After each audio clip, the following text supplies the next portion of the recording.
আজকে ফেসবুকে একটা পোস্ট দেখে ছোটবেলার একটা কথা মনে পড়ে গেল। ছোটবেলায় দেখতাম রিকশার পায়ের নিচে 12 থেকে 13 বছর বয়সী মেয়েদের বসিয়ে নিয়ে যাচ্ছে। তো ওটা দেখে হঠাৎ করে নিজের মনে প্রশ্ন জাগলো। আম্মুকে বললাম, আম্মু, ওদের উপরে বসায় না কেন? আম্মু বলল, কাজের মেয়ে তো তাই। তো আমি আবার বললাম, ওরা কি শিক্ষিত না? আম্মু বলল, হ্যাঁ, এখন সেটা পরিবর্তন হয়েছে ট্রলি ভ্যানে। কাজের মেয়েকে রিকশার পায়ের নিচে না বসিয়ে এখন নেওয়া হয় ট্রলি ভ্যানের পেছনে, রোদ বৃষ্টি ঝড়ে ভিজিয়ে। আমি তো জানি শিক্ষা মানুষকে নৈতিকতা শিখায়। আমরা তো সবাই শিক্ষিত, কিন্তু এটা কি? আমরা বঙ্গবিলাস বিদ্যালয় কেন শিক্ষা এবং নৈতিকতা নিয়ে কাজ করে চলেছি?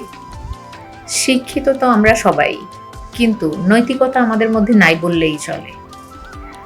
আমাদের ভেতর নৈতিক শিক্ষা ও সামাজিক মূল্যবোধটা থাকা খুবই জরুরি, কিন্তু মানুষ হয়ে মানুষকে মূল্যায়ন করাটা শিখি নাই আজও আমরা।